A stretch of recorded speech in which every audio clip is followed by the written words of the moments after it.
have any question, any other question was great that we had a question. It helps with the discussion. Oui, camarade.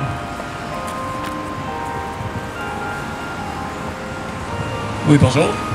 Moi, j'aimerais ça un peu parler de notre direction syndicale aujourd'hui.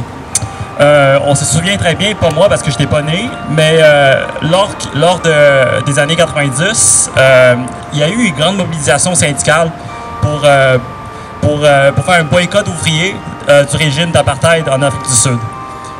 Aujourd'hui, les centrales syndicales, les directions syndicales, les leaders syndicaux, ils n'ont absolument aucun leadership par rapport à un fucking génocide en ce moment qui se passe à Gaza, tu sais. Il y a un fucking génocide qui se passe à Gaza et eux, ils organisent le 1er mai avec des slogans comme « Rétablissons le dialogue social ». Moi, je pense que c'est très honteux. Hein? Ça démontre leur impotence. Il n'y a pas longtemps, c'était la grève du secteur public. Ils avaient 500 000 travailleurs dans les rues en débrayage en train de manifester contre le gouvernement. Et non seulement ils n'ont pas obtenu ce que les travailleurs voulaient en termes de négociations syndicales, ils n'ont pas dit un mot. Ils n'ont pas fait aucune tentative de mobilisation pour aller rejoindre la lutte contre un fucking génocide. C'est vraiment honteux. Moi, je trouve que ces gens-là, c'est qui représente rendu là? Est-ce qu'ils représentent les travailleurs ou est-ce qu'ils représentent le patronat, le gouvernement?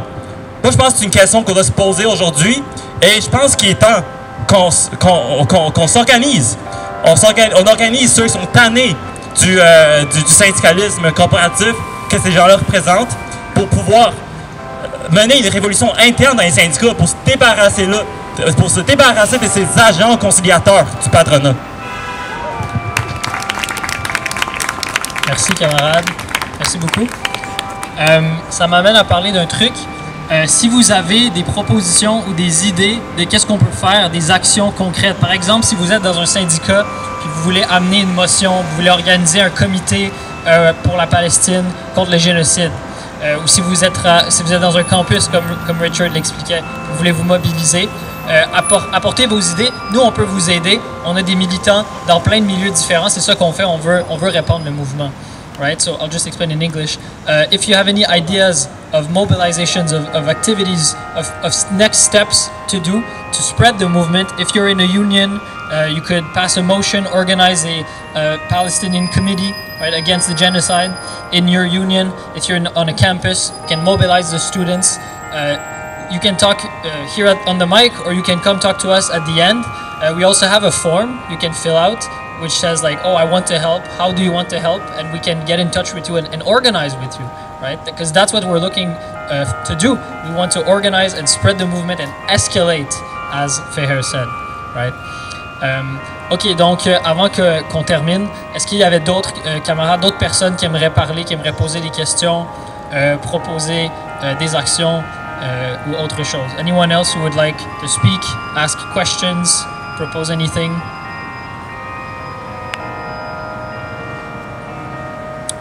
Yes. Okay, so this is going back from concrete action to more the historical aspect. I had a question for Feher or for anyone else who can speak on this, which is really on the role of the PFLB, the Popular Front for the Liberation of Palestine, which of course looms large in the imagination of the Palestinian resistance and so on. And I'm a little bit familiar with sort of their history of armed struggle and so on, sort of after the first Intifada. But I would really like to know more what sort of their role in the Intifada was and before it, like sort of, yeah, if there's any lessons there to be learned in terms of, organizing these popular committees and yeah, that sort of action, if there's anything to be learned from that history. Merci beaucoup, camarade. Anyone else would like to ask a question or speak? Propose anything. Quelqu'un d'autre aimerait parler? On a un petit background musical agréable. Ok, je pense je vais redonner la parole à Feher pour qu'il réponde à certaines questions. So Feher will be able to speak on a number of questions. And then if we have some more time, we can keep the discussion going on what to organize and the next steps. And then there will be the demo, of course. Feher. So the comrade asked, where would Israelis go in a free Palestine? I think it's a good question, and it's important because in reality the Zionist propaganda on what the Palestinians want has been very clearly to say that it's anti-Semitism, they just want to ship everybody out. But the reality is, if you look at, for example, the PFLP and all of the Palestinian communist organizations always put forward the idea of a single country for two peoples with equal rights, without religion inserted into the Constitution, without ID cards listing your religion on them and listing whether you're Palestinian or Jewish, without the license plates that are color coded that decide which highways you can drive down, whether Jew-only highways or highways available to the Palestinians, which decide how many checkpoints you have to go through on those highways. One every few minutes sometimes. So this is the demand for the Palestinians is the abolition of the apartheid that the Zionist project wanted to implement from day one.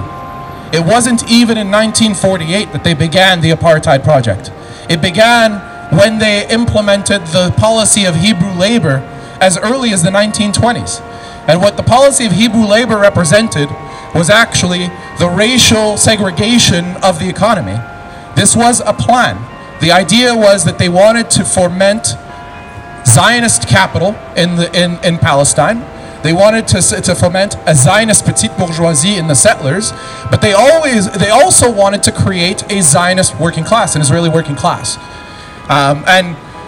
So what you end up with is that actually in the struggles where you had general strikes that sometimes were united general strikes between Palestinian and Israeli workers against the British occupation in the 30s and 40s, the Histadrut would intervene to break the strikes of the Israeli workers themselves, because the Israeli workers were on strike with the Palestinians in their workplace.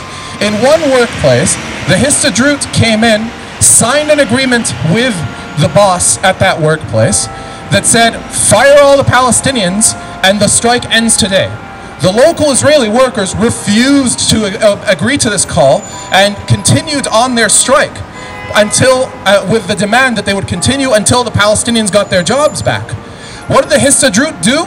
They went to the British colonial administration and demanded that these 80 Palestinian workers be deported from the country.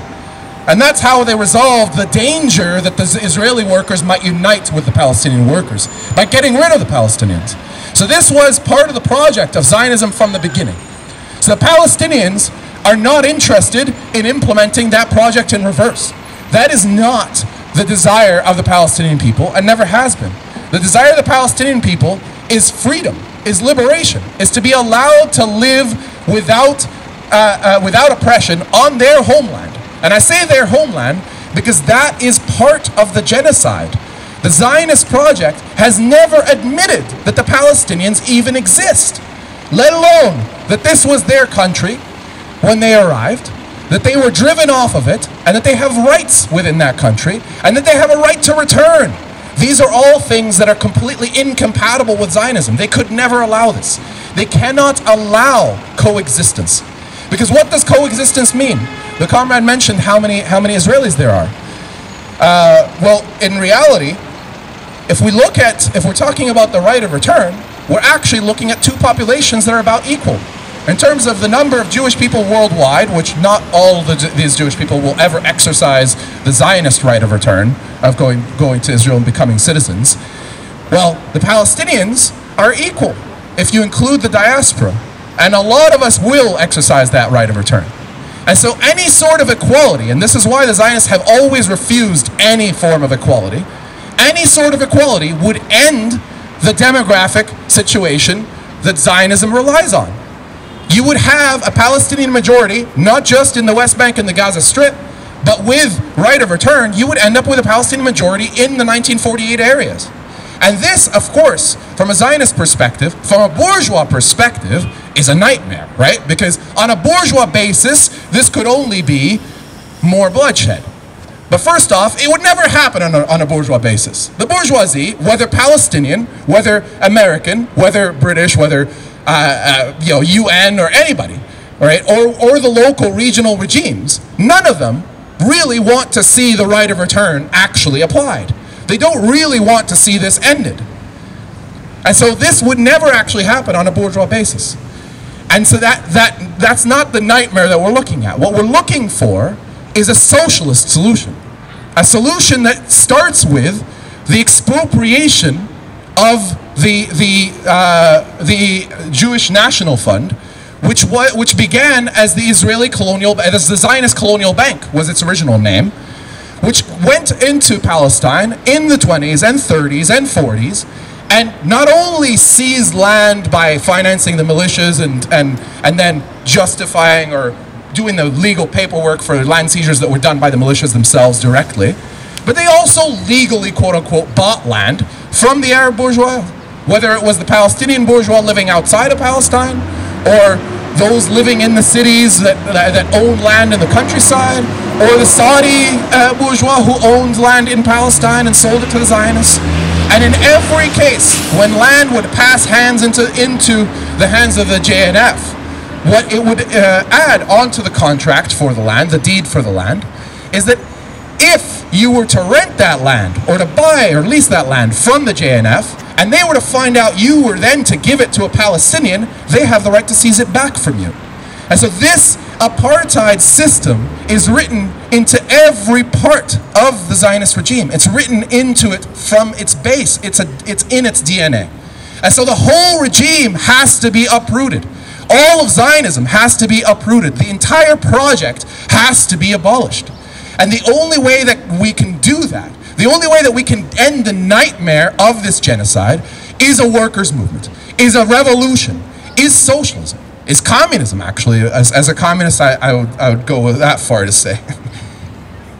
And so what we're looking for is equality in a single country for both peoples, in a federation of the entire region, of the whole Middle East, which is actually something that the Arabs have time and time again risen up to try to implement. Actually, as a result of the Nakba, this inspired the movement towards socialist federation in the Middle East, and there were multiple attempts to make that happen. It is this kind of seizure of the wealth and power of the bourgeoisie, both on in these Arab regimes, and the Zionist capital itself, that you can actually resolve the problem. The JNF has all of these. Carmine mentioned the key that many Palestinians have to their homes that their families were kicked out of. The JNF has records, including the ones that they destroyed in Gaza, they wiped out in Gaza. They have records going back to 48, going back to the 30s and the 20s, of all of these sales. So to talk about the right of return without talking about expropriating Zionist capital, expropriating the JNF, it's impossible. We must seize this private property of the Zionists. That it is actually the property question that is the question of Palestine. And so that's why the property question has always been at the base, and that's why communism has always been a central part of the struggle for liberation of Palestine. That was one question. Sorry. We have a couple of things. Comrades talked very well about the way that the struggle needs to spread to workers. I would say definitely the example of the Intifada shows us the role of popular committees, of mass democracy, in spreading the struggle as far as we can. And so see these organizing committees pop up at UQAM, at Concordia, at Université de Montréal, at McGill, all these places, at Sherbrooke, and begin to work towards not just encampments, but going further. That is actually the hope that we see in this movement. And we have to look at this as something beyond just the demands for one campus, the demands that can be negotiated or anything like that. Our real demand is the end of the genocide. The demands that are being put forward on the campuses are directed against the local administrations with their role that they play in supporting this genocide as a way to mobilize. But we don't stop there. We want the end to this whole genocide. So really these encampments, the target for these encampments is not the local administrations even. It's the bourgeoisie itself and the imperialist states that are backing Israel. Imagine if this movement reached its full potential. You could actually see the fall of a minority government. Imagine if Trudeau was to fall. He's hanging by a thread through the support of the NDP, which claims to be left-wing, and is going to have to answer for its backing of Genocide Justin. And so if the pressure from this movement grows large enough, the NDP could suddenly find that it needs to pretend it has a spine, at least for a moment, if it wants to be relevant anymore. And so there is a very real possibility of getting the scalp of Justin Trudeau. And after you get the scalp of Genocide Justin, you got the scalp of Genocide Joe, Genocide Biden, right? And after that, you have Rishi Sunak and Keir Starmer in Britain. This is what the real goal needs to be. The overthrow of all of the regimes, of all of the criminals that are backing this genocide. Because as Lenin said, capitalism is nothing but, capitalism is horror without end. Now, one question that was brought up was the role of the PFLP. I'm not going to go super into that. It's an in-depth question. I will say that in terms of the Intifada, the PFLP, along with all the other organizations, their leadership was still outside of the country. So it is the local leaders that played the real role. And this is true for all of the organizations. But the PFLP local leaders played a role in the UNLU, in the organized command of the liberation movement, of the Intifada itself, the organized command that was elected out of these committees.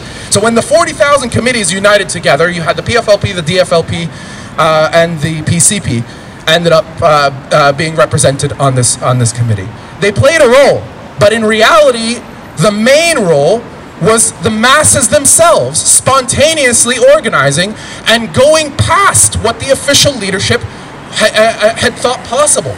At no point did any of these organizations consider that a mass uprising like this was possible, and that's why they were caught completely by surprise by the movement.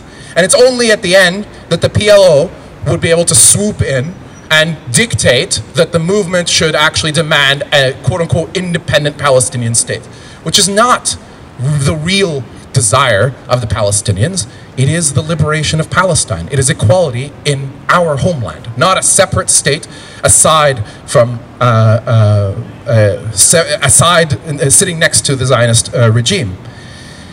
And this brings me to us today. So we've discussed the need to escalate. We've discussed the need to spread this to our campuses, to our workplaces, to teachers and support staff on our campuses, to other students on the campuses, and to workers outside those campuses. But for that, it requires organization. This is not something that we just come here, talk about, and then walk away feeling very smug about ourselves. We need to actually take this in our hands. That is the role that we as revolutionary communists set ourselves, to spread this movement, to help it in any way that we can, to go beyond. And so if you feel like you can actually identify with this goal, and you want to spread this movement, I urge you to get organized with the Revolutionary Communist Party. We're launching this party this weekend at our Congress, but it's actually a part of a global launch of a Revolutionary Communist International. Because when we think about it, actually, the betrayal of the Palestinians actually also goes back to the abolition of the Communist International.